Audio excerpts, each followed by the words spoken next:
Welcome to this audio episode of the Cold Case Detective Podcast. If you're a fan of true crime mysteries, you can listen to these episodes a week in advance and support what we do by listening along on Spotify, iTunes, Google Podcasts, or RSS feed by following the link below. In the meantime, remember to like and subscribe, and I'll see you on Wednesday with a full video. Cleashindra Hall, known to her tight-knit family, friends, and church congregation as Clea, was intelligent, nurturing, and invested in building relationships with the youth around her. Her deep-rooted connection with children and educating young minds, as well as her passion for medicine and constant learning, was cut short by an unexplainable, unsolved disappearance in the evening hours of May 9th, 1994, leaving all who knew her across Pine Bluff, Arkansas, and the entire state at large, grasping for answers in a sea of evidence that drowned us all in doubt. As a hope to provide more substantial reasoning built upon observable evidence and situational analysis, this is an examination of the disappearance of Clea Hall and the suspicious circumstances at the home office of her mysterious employer near the 5300 block of Fawcett Road. This is Cold Case Detective.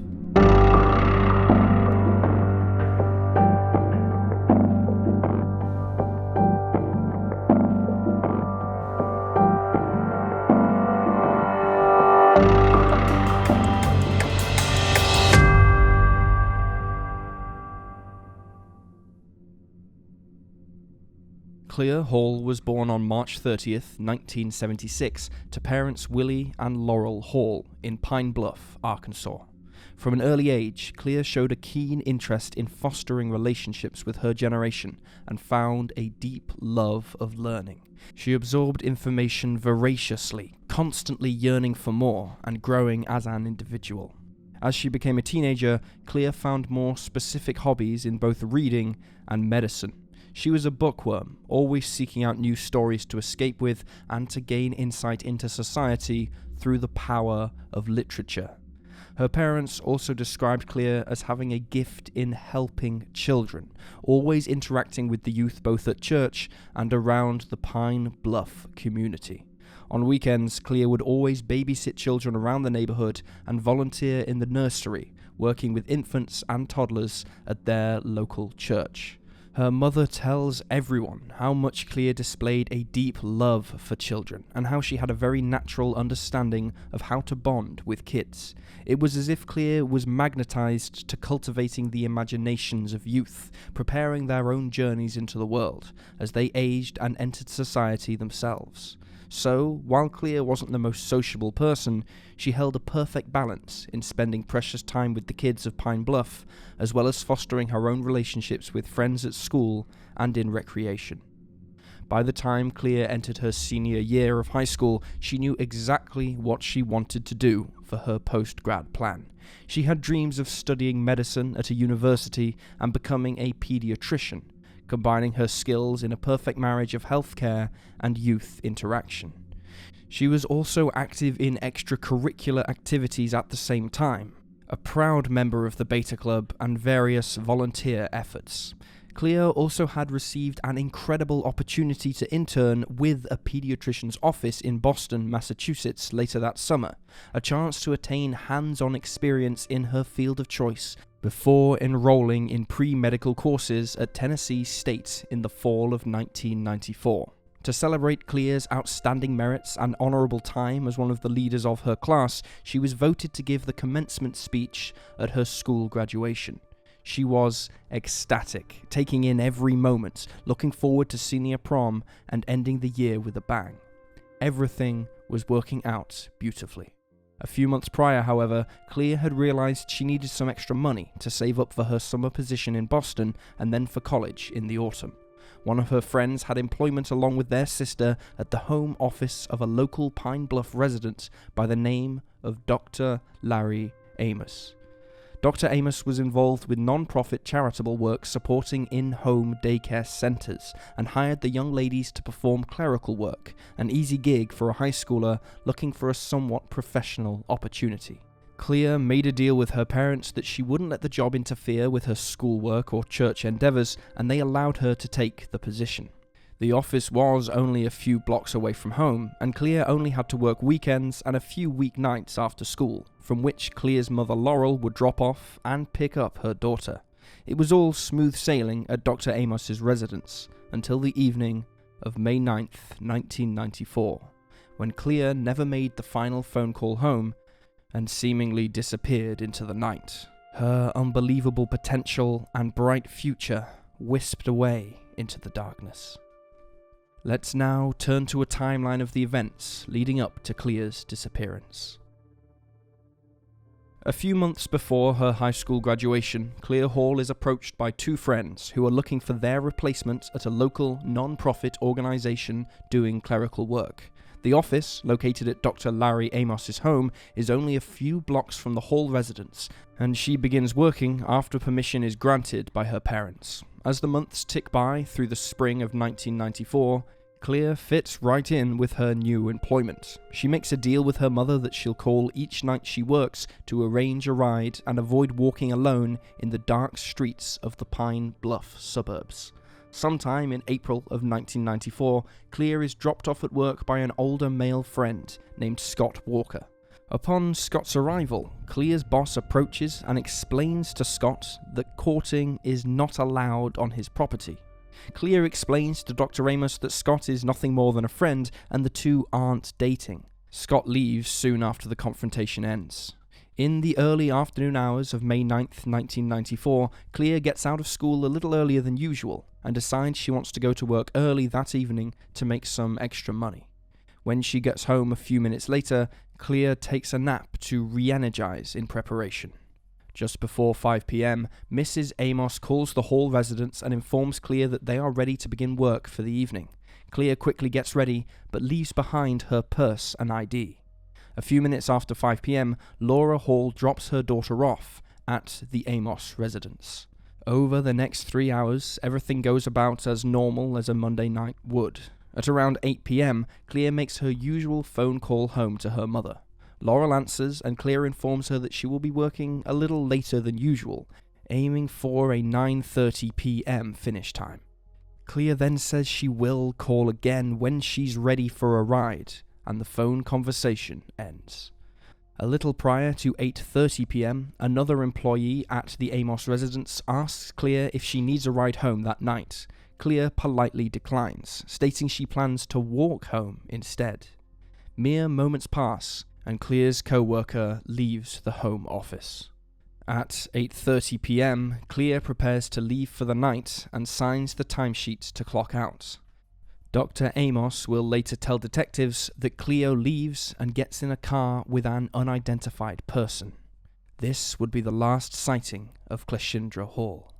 Meanwhile, at the Hall household, Laurel falls asleep while waiting for her daughter's call.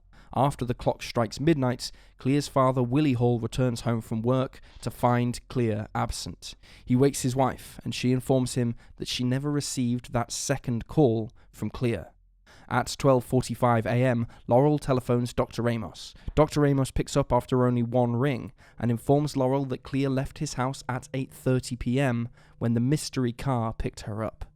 Both of Clea's parents feel uneasy, as a car ride between their home and Dr. Amos's office would only take a couple of minutes. Laurel immediately phones the Pine Bluff police, who inform her that because Clea recently turned 18, she is a legal adult and thus 24 hours must pass before an official missing persons report can be filed. Taking matters into their own hands, Laurel and Willie visit Scott Walker early the next morning on Tuesday, May 10th. They had always felt a bit uneasy with Scott, who was 23 years old and in the Army Reserves, a drastic age and lifestyle difference to their daughter. However, Scott tells the couple that he never picked up Clea the night before and has no clue as to where she could be. Later that night, after the 24-hour waiting period expires, the Pine Bluff Police Department begin their search for Clea. They also target Scott Walker and do a quick search of his residence. Soon after, they twist a traffic stop in an excuse to search his vehicle, again finding nothing. Scott even agrees to a polygraph test, the results coming back as inconclusive. Unable to find any evidence, Scott made contact with Clear on May 9th. They quickly move on. The next day, Wednesday, May 11th, Dr. Larry Amos leaves the state of Arkansas for a trip to Dallas, Texas, where he claims he is buying tanning salon equipment for a planned future business, despite the ongoing investigation into Clear's disappearance. While the doctor is away in Texas, the Pine Bluff PD take the opportunity to carry out an unofficial search of the Amos household and Clear's office above the garage. Mrs. Amos answers all of their questions and takes them on a tour. The police figure if Clear did indeed schedule an unknown ride home with someone, she might have called them on the office phone before she left. They click the redial button, and someone on the other line, calling themselves Smith, picks up. However, it leads absolutely nowhere in the search. On Thursday, May 13th, Dr. Amos returns to Pine Bluff. He goes into the police station to make an official statement, but tells investigators if they want to speak to him further, they would need to contact his lawyer. On Friday, May 14th, Dr. Amos visits Clear's parents at their home. He hands Laurel a piece of paper with a phone number written on it, telling her he doesn't recognize it, but that the police gave it to him, saying it was the last number dialed on his office phone. Laurel then calls the number and finds it belongs to the babysitter of the Amos children. However, how this connects with Clear's case has never been clarified by investigators. Within the next 2 weeks of May 1994, the Pine Bluff police attempt to perform another unofficial sweep of Dr. Amos's house, but only get through part of the residence before he tells them to leave. In the following months, Dr. Amos cuts off all contact with the Hall family and distances himself from the search for Clear. Sometime later that year, Laurel Hall has a dream about her still missing daughter, vividly seeing her tied up in a bathtub, trapped in the home of Dr. Amos. She believes this is significant. For the better part of 18 years, law enforcement finds hardly any clues that might lead to Clear's whereabouts, and the investigation hits a frozen dead end. However, in early 2012, the television program called Find Our Missing decided to pursue the Cleashindra Hall case, and visited Pine Bluff as a part of their own research. Whilst in town, they interviewed 2 witnesses who had performed renovation work on the home office property of Dr. Larry Amos soon after Clear vanished. One of the labourers said he thought he saw blood traces on insulation inside of the house. The other labourer remarked of a foul stench emanating from the ground in the backyard while he was pouring cement. These testimonies reignited the official investigation, and on Thursday, March 19, 2012, police secure an official search warrant to comb through the Amos property. They do not dig up the backyard where the smell was reported. However, they do find 4 pieces of potential evidence from the west wall in the home's living room. They supposedly ship it off to the Arkansas State Crime Lab for forensic diagnostics. A month and a half later, on Monday, May 7th, the Pine Bluff Police Chief addresses the City Council during a meeting and is met with questions regarding the new leads in Clear's case. The chief states that his department calls the crime lab once a week, inquiring about updates, but they couldn't do anything further until the tests have been completed. The following day, on Tuesday, May 8th, the Arkansas State Crime Lab releases a statement exposing the Pine Bluff Police Department, highlighting the fact that they had never received any pieces of evidence from the Pine Bluff PD at all. Pine Bluff Police quickly follow the exposure with a statement of their own, admitting that their crime scene technician forgot to actually send the samples. A month later, after the crime lab finally processes the evidence, all 4 samples test negative for blood, and investigators are left back where they started. In the 8 years since this development, authorities have yet to receive anything substantial in their efforts to find Cleashindra Hall, and the case grows cold once more. On the night Clear Hall went missing, between the times of 8 and 8:30 p.m., 3 people either interacted with Clear directly or made a mental note of her departure plans from work that evening. However, none of the 3 stories line up or correlate with one another. These testimonies from the mouths of Laurel Hall, an unidentified co-worker of Clear, and Dr. Larry Amos create an impossible web of conflicting memories and false truths. Between them and Clear herself, one of them has to have been lying about exactly what Clear did or was going to do in the moments leading up to her disappearance. The instant we learn which one was lying is the instant we get the biggest break in the case yet. Let's look at why it's impossible for all 4 people involved to be telling the truth. First, Clear tells her mother that she is working later than normal, but will call again for a ride.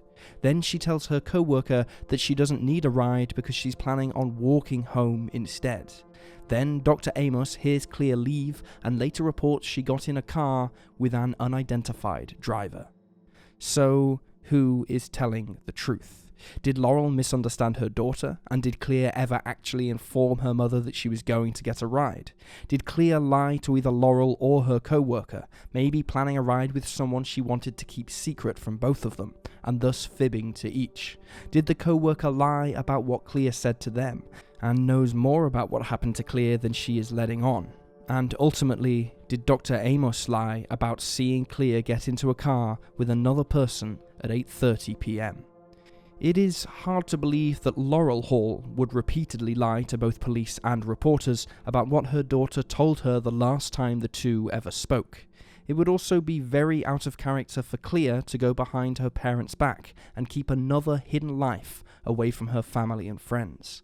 While everything must be considered at this point, the truth is that the major breaking point in the entire case exists somewhere in the heart of one of these 4 testimonies. And until the truth can be unraveled, it is almost certainly going to be impossible for justice to be carried out.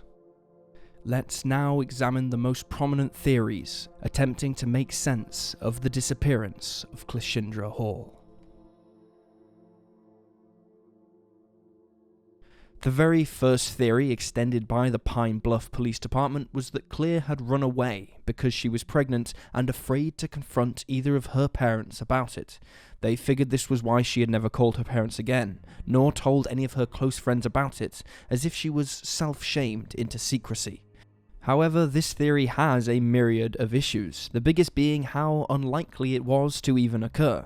Laurel Hall was quick to inform police that Clear was on birth control via an implantable contraceptive in her upper arm. Now, while birth control does not have a 100% success rate, the minuscule odds combined with Clear's determined focus on academics made it seem very unlikely she would fall pregnant. And if that was the reason she ran away, she would have eventually entered a situation where she needed medical attention to attend to her pregnancy, certainly providing an opportunity for her identification somewhere down the line. So, if this wasn't the result of a pregnancy, why else would Clear run away of her own volition?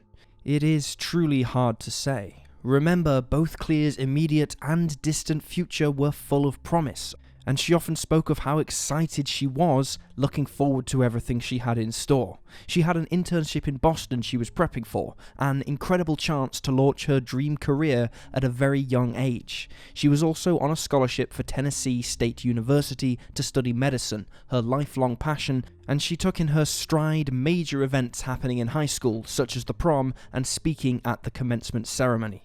This all feels like so much to throw away for an aspiring pediatrician, let alone a model citizen and student and example for youth all around Pine Bluff. The whispers and rumours that Clear was secretly unhappy with her life hold zero weight.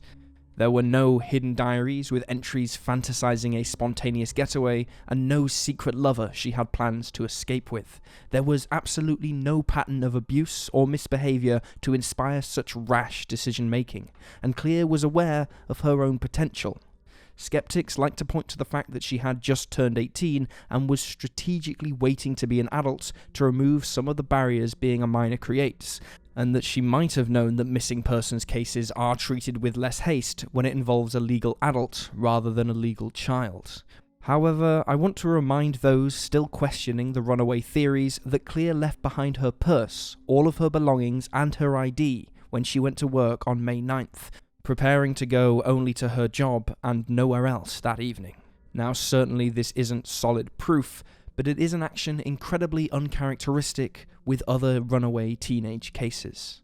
So, if Clear didn't run away, Someone must have taken her. This leads us to the next batch of theories focusing on who could have done this. Like Clear's parents, the first suspect targeted by police was Scott Walker. It should be mentioned that Scott was quickly ruled out and doesn't need a whole lot of inspection. Those who think Scott might know more than he lets on point to the semi-secretive relationship he had with Clear. He was 5 years older than her and already had a career started, spending time in the Army Reserves. They thought his presence in Clear's life was suspicious, but he had the full trust of Laurel and Willie Hall, who were protective in their own right and wouldn't let Clear form a close bond with someone they didn't feel would keep it to a friendship. The theorists, with their doubts, then remark on Scott's inconclusive polygraph test results, but keep in mind that lie detector tests are very unreliable, and an inconclusive reading is not an indication of guilt. The fact remains that Scott Walker complied with every step of the investigation, putting up with racist traffic stop tactics and allowing police to repeatedly search his personal belongings. Not a shred of evidence was ever attributed to Scott's profile, and while he never spoke about the case publicly, he eventually moved out of Pine Bluff to start a family of his own, in peace and out of unjustified prying eyes. Other than Scott, the only other prime suspect police or investigators ever really spent time analysing was Dr. Larry Amos. He was, after all, the last person to have seen Clear, if his testimony is true. There are many red flags in Dr. Amos's profile, and while most are coincidental without forensic evidence, they certainly warrant a deeper dive into his character. First was his behaviour prior to Clear's vanishing. There was a known instance of Dr. Amos showing displeasure with Clear and her relationship with Scott Walker. A friend dropping off another friend at work shouldn't really turn any heads, yet Dr. Amos went out of his way to contact Scott and try and push him away from his property. It reeks of jealousy and reflects a bizarre protective aura he had over Clear. Could he just have been wary of Clear involving herself with an older male? Perhaps, but it doesn't excuse nor necessitate a blunt, confrontational approach. Secondly, Dr. Amos's behaviour following the disappearance was equally suspicious. Barely 24 hours after Clear went missing, Dr. Amos left the state of Arkansas for, quote, business. Instead of assisting the initial investigation or helping aid in the search, Dr. Amos decided that buying saloon tanning equipment was more important. It has been reported since the case opened that the company he bought the equipment from had declared bankruptcy, which meant the transaction could only be done with cash. Taking this into consideration, it might have made more sense for the doctor to just wire the money if the purchase was that dire. It apparently wasn't dire, however, as he never opened up the planned business, nor did anyone ever witness the hefty tanning equipment get delivered to his residence. Some theorists speculate that the trip to Dallas could have been for another reason. They note that Texas is an enormous state filled with stretches of desert and abandoned wilderness, the perfect hiding place for evidence or anything incriminating. Theorists wonder if the doctor killed Clear himself, and then took her body and buried it away from Pine Bluff. Others think that even if Dr. Amos simply kidnapped Clear, he could have passed her along to someone else across state borders, and not be the sole perpetrator. Some even think Dr. Amos used the trip as a head start on his own runaway attempt, just in case the police found something incriminating against him in their initial efforts. When Dr. Amos did return to Pine Bluff free of any charges, he still didn't do himself any favours. His official statement to police was simple, that he didn't know anything pertinent, and if they wanted to speak to him further, they would need to contact his lawyer. Of course, this is not proof of anything, and is actually very common in all criminal investigations, but it still follows up his drastic fleeing of the city with eyebrow-raising behaviour. In addition, the stories he did tell about the police varied in details. In one rendition, he said he never actually saw Clear leave, but rather he heard the front door and garage door close at around 8:30 p.m. Then, in the second story, he says how he saw her holding a peach pop by the window and getting into an unidentified vehicle. These discrepancies were never explained, so who knows which one is true, if either one is true at all. After the conflicting statements came other strange behaviours from Dr. Amos in town.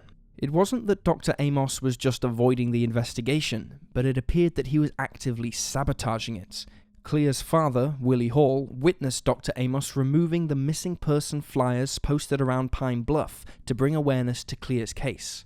At first, people didn't view it as more than a man concerned that the address of his business being on a major missing persons case would reflect poorly on his professional career, fearful that it would instigate an unfair bias. However, another Pine Bluff resident said Dr. Amos went out of his way to hire her son to take down the posters for him, suggesting that the scheme ran much deeper than a businessman protecting his own life's work. Even if this simple explanation is the case, hampering a missing persons investigation to protect your own business is an appalling and selfish course of action to take. Not only this, but Dr. Amos also moved out of the Home Office just a couple of years after Clea's disappearance. He owned another property and made that his main residence. That is until 2012, when police searched the first home, found nothing suggestive, and Dr. Amos moved back in immediately afterwards. So what was happening at the house between 1994 and 2012? Well, as a matter of fact, it was 9 renovations in an 18-year period, an abnormal number for any house that included multiple instances of strange activity, such as the foul smell coming from the back of the house, experienced by one of the renovation labourers. Theorists are quick to claim that it must have been Clea's body creating the odour, buried beneath the property, frustrated that for whatever reason, the backyard was never properly excavated during the 2012 search. However, if Dr. Amos hid Clea underground at his own home, it wouldn't make sense to leave it there unobserved in the 2 days following her disappearance, let alone for the years that followed, considering he knew he was a target. In 2008, Dr. Amos came under fire once more for breaking conflict of interest limitations with his non-profit organization called Progressive Southeast Arkansas Housing Development Corporation. He had sold a house built from federal grant money to his own daughter on a nice discount, while at the same time other homes and apartments built by the organization were poorly constructed, abandoned by planners, or flat out forgotten. In 2009, Dr. Amos had to pay damages to a few unfortunate homeowners after courts ruled him guilty in the case. Of all of Dr. Amos's shady business dealings and inactions, though, the piece of the puzzle that doesn't fit right with us is the phone number he left to Laurel and Willie Hall after returning from Dallas. He tells Laurel that he doesn't recognize the number and that the police gave it to him after redialing his office telephone. But Laurel discovers it's the number belonging to Dr. Amos's babysitter for him and his wife's children. How would he not recognize the number of his children's caretaker, and why would he deliver it personally to Laurel Hall in such a pervasive manner? Some followers of the case wonder if Dr. Amos had called the babysitter the night Clea went missing to ask if his children could stay the night. But if that's the case, for what reason? Both Dr. Amos and his wife were home the entire time, and even she can't provide clarity on the issue, as Dr. Amos always made sure the detectives had trouble interviewing his wife, and always threatened legal action against the police, going as far as to file a lawsuit against one of the lead investigators. It made the Pine Bluff PD wary in pushing leads and going hard after the Amos family, which is why so many of these peculiar instances have been left unanswered.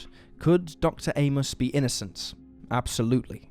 Could Dr. Amos also have convinced his former co-workers to entice Clea to work for him because he held an infatuation with her that turned sour and then deadly when she didn't reciprocate? It is also possible. In a case without many theories, it is difficult to ignore the Dr. Larry Amos situation, as coincidental and circumstantial as it may be. Before we divulge our hypothesis of Clea Hall's unsolved disappearance, we want to make it known that our conclusions presented in the Cold Case Detective podcast are purely logical speculation based on evidence, circumstance, and factual subtext. We are only privy to the same information presented in each video, and we do not attempt to promise certainty or an expert guarantee on the findings we reach in closing. We simply observe, research, and report. While the list of suspects and chain of theories is quite short, we do believe that while he may not be the kidnapper or murderer himself, Dr. Larry Amos knows more than he is letting on. Whether he hired someone to kidnap Clea, knew the person that drove the car she got into that night, hid her from his wife and took her away to someone else the day he travelled from Pine Bluff, or murdered her and disposed of the evidence in the following days, Dr. Amos has to have the vital piece of evidence or strain of knowledge hidden away. Until he makes some effort to cooperate with the police on a consistent basis, or explain all of the suspicious behaviour muddying his profile, there's simply too many holes to ignore. Of course, there is no hard evidence or forensic clues, but without a single eyewitness testimony seeing Clea leave the 5300 block of Fawcett Road or get into a vehicle around Dr. Amos's home, there seems to be no proof that Clea left the office on the night of May 9th. All this being said, it should be noted that the Hall family has never accused Dr. Amos outright of being involved, but they have also been displeased with his lack of efforts to prove his innocence. Because of the lack of fingerprints or DNA strands or CCTV footage, an answer to Clea's frustrating mystery is probably going to come in the form of a renewed testimony, in the form of someone coming forward with information police haven't yet received, perhaps a vital account of what really happened that spring evening. Until then, the most we can do is broadcast the story of Clea and bring awareness of her life. It is often stated, and yet to be corrected, that missing black women receive little to no publicity or media attention compared to other victims of unsolved disappearances.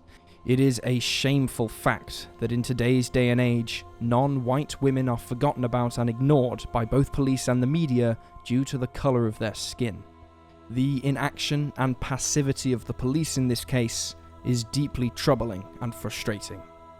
All we can do is fight to reverse the trend and give Clea and other black women the spotlight their cases deserve. We are all human and we all deserve justice when moments of injustice befall us. Thus, we will not forget who Clea was. She was an aspiring paediatrician who, beyond a doubt, would have made a wonderful impact on her future patients and their communities, just like the one she made on Pine Bluff, Arkansas. She will be remembered not for vanishing into the night in May of 1994, but for her bravery in fighting for her dreams when the odds weren't in her favour. She will be remembered for her unparalleled intelligence and compassionate heart, for her unrelenting courage and devotion for helping those in need. She will be remembered for not simply doing what was asked of her, but going out of her way to acknowledge the youth and the forgotten when no one else was looking. To be a role model and a leader, not for personal benefit, but because there were those who needed her. Cleashindra Hall was taken from her family's lives on that mysterious night in May, but we must all pursue answers and fight for her discovery, in the hope that one day she will be missing no more. This is Cold Case Detective. Thank you for listening to this episode of the Cold Case Detective podcast. Should you wish to delve deeper into the mystery, you can follow the case file link included in the show notes, which contains important photographs, documents, maps, and further reading relevant to the case. If you would like to support the show, you can do so by leaving a 5-star rating wherever you listen. It really helps us expand our reach and bring awareness to the cases we cover. If you would like us to investigate a specific case, perhaps even one close to home or that of a loved one, please fill out the submission form in the show notes. Thank you for listening, and I'll see you next week with a new episode.